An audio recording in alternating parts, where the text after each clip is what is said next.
การเป็นอาชีพเนาะหรือว่าเทรดเดอร์จ็อบเนาะหรือว่าอาชีพเทรดเดอร์เฮาเนาะอันนี้จะรีวิวเนาะรีวิวในหัวข้อคร่าวๆหรือว่าส่วนหนึ่งเด้อทุกคนเด้อเนาะว่าโอเคเนาะใครที่เข้ามาเรียนใน NB Company หรือว่าเรียนในหลักสูตรตัวนี้จะเป็นหลักสูตรฟรีเนาะหลักสูตรที่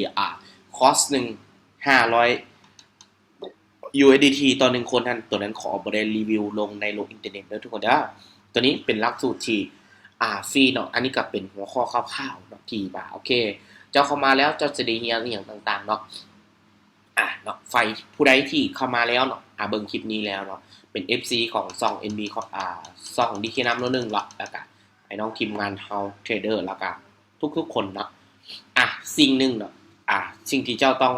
อยากจะเป็นเทรดเดอร์จะเก่งเทรดเดอร์เจ้าต้องเรียนรู้อย่างไรอันนี้เป็นหัวข้อคร่าวๆเนาะหัวข้อคร่าวๆถึงที่ว่าเจ้าจะต้องได้เรียนเนาะทุกคนเนาะจะมีเรียนรู้เทคนิคการเทรดเนาะอย่างที่หนึ่งเลยเนาะเรียนรู้เทคนิคการเทรดนี่มีอย่างแน่เนาะเรียนรู้เทคนิคการเทรดเนาะมี1เรียนรู้แห่งเทียนซื้อขายเนาะ2เนาะ2นี่เรียนรู้เส้นอินดิเคเตอร์เนาะที่จริง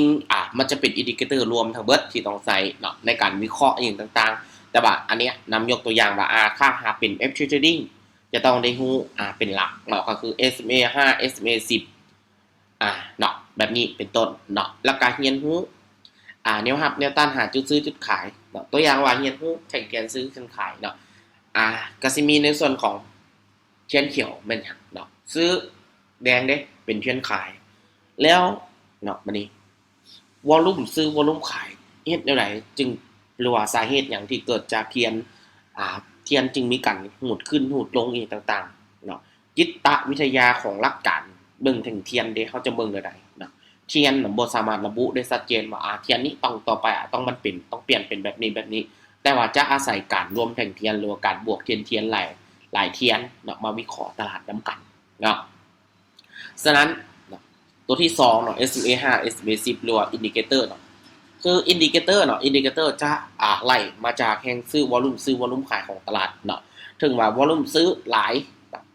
อินดิเคเตอร์สีแดงเนาะ SMA 5มันจะเริ่มตัดขึ้นหรือแห่งซื้อหลายเนาะอาจจะซีขึ้นเนาะโซวอลลุ่มขายหลายเนาะ SMA 5สีแดงจะงบลงแล้วก็เริ่มคือว่ามีการเทขายหลาย SMA 5นี่จะตัดลงสีฟ้าทันทีเนาะอันนี้เนาะสาเหตุที่ว่าเราต้องรู้ว่าแต่ละเส้นน่ะที่มันมีเป็นอินดิเคเตอร์นะเราต้องรู้ว่าแต่ละเส้นน่ะความหมายมันใช้อย่างไรเนาะในการวอลลุ่มวัดค่าเนี่ยมันวัดเท่าใดหาเท่าใดเนาะมันสิมีลงลึกไปกว่านั้นอีกเนาะหลังจากนั้นดิจุดแนวรับแนวต้านหาจุดซื้อจุดขายในตลาดอันนี้เป็นสิ่งสำคัญเนาะทุกคนเนาะถ้าเฮาเนี่ยบ่ฮู้จังหวะที่ชัดเจนบ่ฮู้หาจุดเข้าว่าจะเข้ามั่วไซด์เวย์ก็เข้าอีหยังก็เข้าเนาะตลาดที่น่ากลัวที่สุดคือตลาดไซด์เวย์หรือว่าตลาดตอนที่มันผันผวนตลาดข่าวตลาดอย่างซีคือเป็นสิ่งที่น่ากลัวนะฉะนั้นเนาะการเทรดเนาะถ้าหากผู้ใดมีความรู้เกี่ยวกับแนวรับแนวต้านเนาะจุดกลับตัวของตลาดเทียนแนวใดที่เป็นจุดกลับตัวของตลาดสมมุติยกตัวอย่างว่าผู้ใดที่เข้ามาเรียนใน NB เนาะอาจจะได้เข้าใจว่าจุดกลับตัวเป็นอย่างสมมุติเทรนด์ขาขึ้นมีแฮงขายเขาแทรกในจังหวะที่1ที่2ที่3แล้วมีเทียนเปิดเทียนปิดบาลานซ์อยู่แสดงว่าอันนั้นเริ่มเป็นจุดกลับตัวลงมาแล้วหรืออาจจะเป็นจุดพักตัวของตลาดเนาะมีแทงขายเขาแทรกแทงนึงบอกฟ้าขายเทียนขายเขาแทรกแทงที่2เริ่มสามารถลองขายเบิ่งได้ลองขายเพื่อพักตัวแล้วก็ขึ้นต่อเนาะอันนี้สมมติว่าเทรนขาลงเด้สมมติว่าแดงมันขายลงไปแล้วปั๊บเนาะเฮาจะฮู้ได้ว่ามันจะกลับตัวขึ้นปั๊บเนาะเฮาจะฮู้ได้ว่ามันจะลุดเพกลงมันจะกลับตัวขึ้นไปเนาะเฮาต้องเบิ่งว่าตอนมันลงเริ่มมีเทียนซื้อเข้ามาแทรกในแทรกที่1บ่ฟ้าวซื้อที่ขายต่ออีกบัดนึงเนาะรอเทียนซื้อเข้ามาแทรกอีกรอบนึงแล้วจังเริ่มเนาะจังเริ่มหรือว่าเฮาต้องรอเบิ่งว่าตอนที่มันเทียนซื้อเข้าแทรกมันลงมาต่ำกับแนวรับบ่คันต่ำแนวรับมีเทียนซื้อเข้าแทรก2จังหวะแสดงว่ามีโอกาสที่จะกลับตัวสูงเลยแหละแต่คันบ่ต่ำบัดนี้คันบ่ต่ำมีโอกาสที่จะหลุดเพกแต่ก็มีโอกาสที่กลับอย่างเช่นกรณีมันลงมาฮอดเส้นราคาบ่อย่างต่างๆพวกนี้มีโอกาสที่จะกลับโตเนาะอันนี้ก็ขึ้นอยู่กับกรณีเนาะอันนี้คือหลักๆเนาะนี่จะเป็นหัวข้อที่นำได้มารีวิวให้ทุกคนเบิ่งคร่าวๆเนาะเนี่ยครับ Delta นี่สิ่งสำคัญสุดเนาะ เจ้าบ่ว่าเจ้าจะเทรดฟิวเจอร์เทรด Forex เทรดอีหยังก็ตามสิ่งสำคัญแนวรับแนวต้านคือหาจุดเข้าออเดอร์ให้ได้สมมุติจังซี่นี่สมมุติมันขึ้นปั๊บสินี่จุดเข้าออเดอร์ปั๊บเริ่มบายขึ้นเทรดอีหยังก็ตามคันหากคนที่มีความรู้เทียนอาการตลาดจิตวิทยาตลาดวอลลุ่มสามารถเบิ่งความคิดเนาะหรือว่าจินตนาการในตลาดต้องมีนะแล้วก็รู้แนวรับแนวต้านนี่เป็นสิ่งสำคัญที่สุดนี่โอกาสที่จะชนะตลาดนี่สูงเนาะแล้ววันนี้เรามาเบิ่งเด้เนาะเรียนรู้เทคนิคการเทรดนี่มันสิมีหยังแน่บัดนี้เนาะในเรียนรู้เทคนิคการเทรดกับการเรียนรู้แทงเทียนซื้อขายอย่างต่างๆเนาะนำจะรีวิวให้เบิ่งน้อยนึงเนาะตัวนี้เนาะสมมุติว่าเทรนขาลงเนี่ยมันขีดมันแดงๆๆเนาะเป็นหยังเขาต้องบายเขาคือบ่เซลล์ลงนะคนที่บายลงแสดงว่าเจ้าบ่ได้เรียนรู้เทียนบ่รู้การรวมเทียนบ่รู้ว่าปัจจุบันเนี่ยขายกับซื้ออันใดมันหลายกว่ากันเนาะคนขายกับคนซื้ออันใดมันหลายกว่ากันและเนาะเจ้าบ่รู้ว่าปัจจุบันเนี่ยมันจะไปสต็อปลอสอยู่บนไหนมันจะไปหยุดอยู่บนไหนเนาะ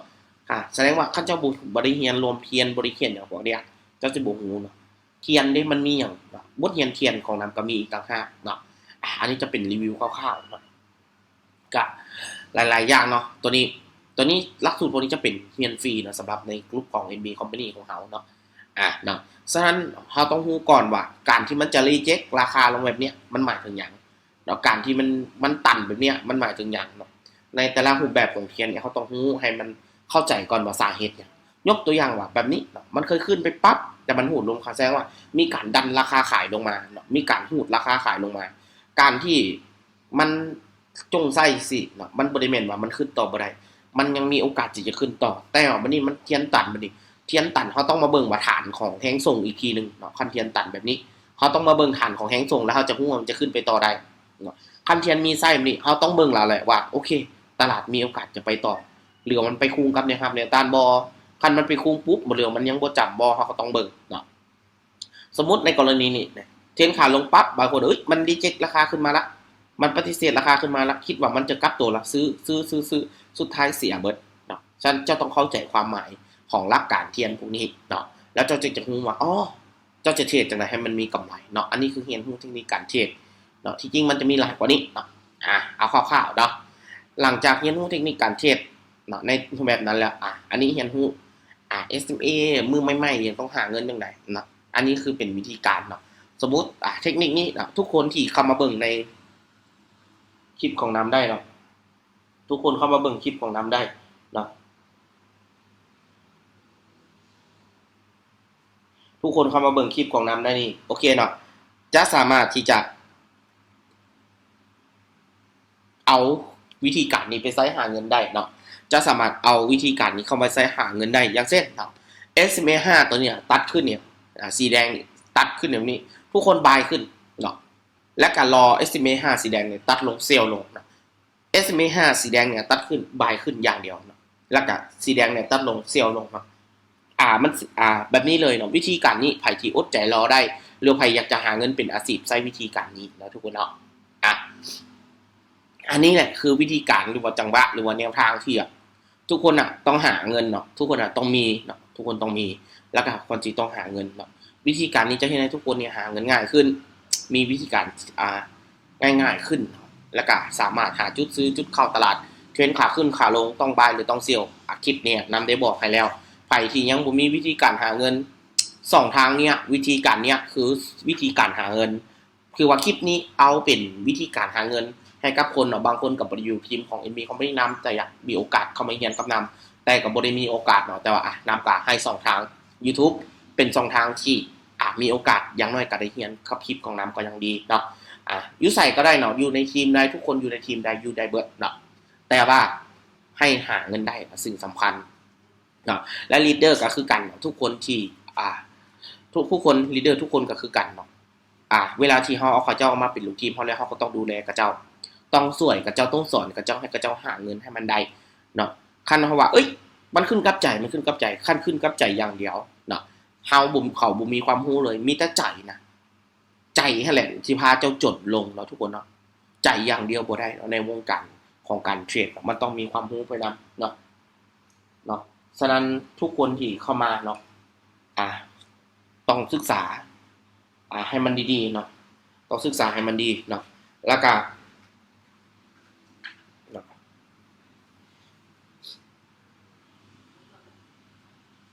ต้องศึกษาให้มันดีเนาะสำหรับทุกคนที่เข้ามาเนาะคลิปนี้นี่ถือว่าหน้านี่ไผ่จะใช้หาเงินใส่วิธีการนี้เลยเนาะ SMA 5ตัดขึ้น buy SMA 5ตัดลงเซลล์ buy เซลล์เนาะตอนที่มันบ่ตัดก็บ่ต้องเทรดเนาะรอไปก่อนเนาะอันนี้คือวิธีการหาเงินสำหรับผู้ใดที่อยากจะหาเงินเด้อทุกคนเด้อเนาะเนาะตัวนี้ก็สิเป็นแนวรับแนวต้านเนาะแนวรับแนวต้านที่โอเคเป็นผู้คนที่ต้องได้เข้ามาเรียนเนาะอันนี้ต้องเข้ามาเรียนมันจะเรียนคู่กับตัวจริงเนาะได้แต่ละบทเนาะแต่ว่าอันนี้ก็จะเป็นแนวรับแนวต้านที่นำไว้เป็นตัวอย่างให้เบิ่งเนาะคือตลาดเนาะมันขึ้นฮอดจุดใดมันเคยลงฮอดจุดใดต่างๆเนาะเนาะแล้วก็หาจุดเข้าซื้อเข้าขายต่างๆเนาะอันนี้ก็สิ่งที่ต้องรู้สิ่งที่ต้องมีเนาะตัวอย่างมาแบบนี้เนาะในอดีตมันขึ้นมาต่ำแบบปั๊บลงเนาะนี่ตัวนี้ก็ขึ้นมาต่ำปั๊บแล้วก็ลงคือกันเนาะแสดงว่าหลายสิ่งหลายอย่างเนาะมันต้องอาศัยเนาะนะครับแนวต้านคือกันเนาะถึงเป็นบ่ตัวนี้ลงฮอนี่แล้วก็ขึ้นปั๊บต่ำครับตัวนี้เนาะแนวรับตัวนี้คือการลงฮอนี่ปุ๊บก็ขึ้นคือเก่าลงไปบ่เวลามันลดเพกก็ไหลมาหาเส้น2แนวรับ2คือเก่าลุดลงมานี่ก็เนี่ยครับ3ไหลลงมาคือเก่าคันมันบ่ลุดมันก็ขึ้นไปต่อเนาะอันนี้คือเป็นอีกอย่างนึงเนาะทุกคนเนาะสำหรับเนาะหลังจากผู้ใดที่อันนั้นแล้วเนาะผู้ใดที่อยากจะหาเงินกับตลาดอีหลีเนาะทุกคนเนาะอยากจะหาเงินให้ได้กับตลาดอีหลีแท้ๆเนาะหลังจากเจ้าเรียนจบเนาะอันนั้นมันจะมีแต่ละคอร์สมันจะมีเรียนมีหัวข้อใหญ่เข้าไปเรียนเนาะแล้ววันนี้มาขั้นตอนการฝึกเทรดการฝึกเทรดเป็นอย่างต้องฝึกเทรดการฝึกเทรดเนาะคือการเก็บเกี่ยวประสบการณ์ในตลาดให้เจ้ารู้สึกคุ้นเคยกับตลาดให้เจ้าจดจำวิธีการตลาดให้เจ้ารู้สึกว่าตัวเองเนี่ยเรื่องเคยกับตลาดที่ดีที่สุดเนาะฉะนั้นเนาะ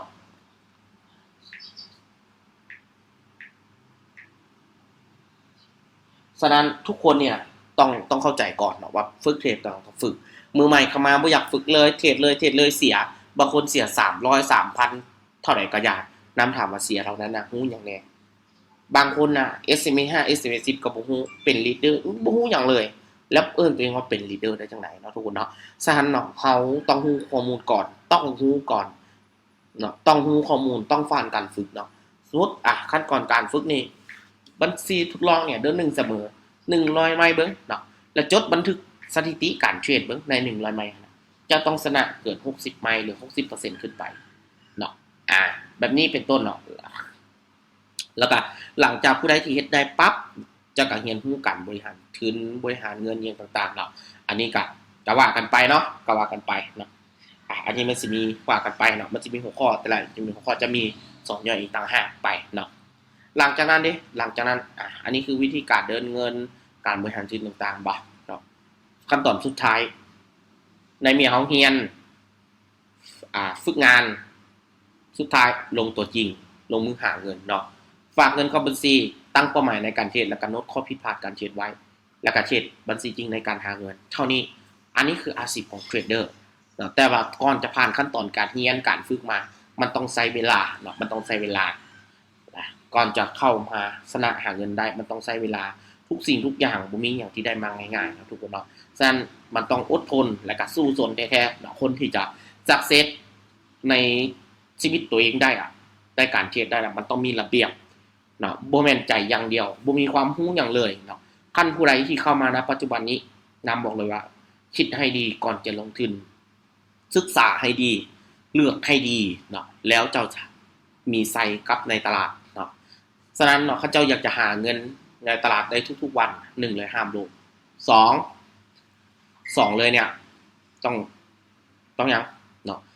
2เลยต้องศึกษาว่าโอเคสิ่งที่เราหาเนี่ยสิ่งที่เราเทรดณปัจจุบันเนี่ยมันเป็นจังได๋นะเราต้องทำความเข้าใจกับตลาดต้องอยู่กับตลาดต้องฝึกฝนตัวเองต้องตั้งระเบียบเก็บ 5% ของทุกๆวันไปแบบลองมึงเก็บ 10% ของทุกๆวันแบบสิ่งที่เจ้าจะได้นอกเหนือจากเงินจำนวนหลายนะหรือว่าเงินมันได้น้อยนะ 5% 10% แม่นมันได้น้อยแต่คันเจ้าคิดไปอีก30มื้ออีก60มื้ออีก90มื้ออีกปีนึง2ปีมันจะได้เงินที่เป็นก้อนและการระยะยาวให้กับเจ้าสิ่งที่เจ้าได้นอกจากเงินและก็ภูมิใจที่สุดคือชนะตนเองเนาะฉะนั้นคลิปนี้เนาะนำเป็นรีวิวคร่าวๆเนาะรีวิวคร่าวๆให้มันยังบ่เบิดดอกเนาะ แต่ว่าคลิปนี้เดี๋ยวมันสิยาวไปเนาะแล้วก็ทุกอย่างเนาะเนื้อหาในการลงทุนทุกอย่างเนาะบ่ได้ซักซ้วนหรือว่าแนะนำไผมาลงทุนดอกเนาะนำบ่ได้บอกว่าสิ่งที่นำเฮ็ดเนี่ยทุกคนน่ะต้องมาเฮ็ดบ่ส่วนเนาะคันเฮาเป็นคนหนึ่งที่บ่มักในความเสี่ยงว่าคนบ่มักน่ะเห็นกราฟมันขึ้นมันลงแล้วหัวใจสิวายสิเป็นโรคหัวใจนำว่าโอเคเจ้าบ่ต้องเฮ็ดเจ้าไปเฮ็ดอาชีพที่ว่าโอเคเจ้าพึงพอใจบ่ได้ตื่นเต้นอาชีพที่เฮามักแล้วก็ถนัดมันดีกว่าเนาะฉะนั้นทุกๆอย่างในการลงทุนให้ผู้ลงทุนน่ะตัดสินใจศึกษาข้อมูลให้ดีก่อนจะลงทุนเนาะการลงทุนทุกอย่างบ่ควรใช้เงินร้อนในการลงทุนอิหยังต่างๆเนาะเพราะว่าการลงทุนมันมีความเสี่ยงเนาะคันเฮาบ่มักในความเสี่ยงเฮาก็ไปเฮ็ดในอาชีพอื่นเนาะทุกคนเนาะฉะนั้นน่ะมาฮอดปัจจุบันนี้ถ่ายคลิปนี้ผู้ใดเบิ่งแล้วก็ยังบ่ได้กดติดตามกดติดตามไม่แน่แล้วก็คอมเมนต์นำกันเนาะทุกคนเนาะมีหยังก็คอมเมนต์นำกันอยากให้สอนแบบใดเนาะแล้วก็กดแชร์ช่วยกันเด้อทุกคนเด้ออ่ะสำหรับปัจจุบันนี้ก็ขอบใจทุกคนเลยเนาะฝาก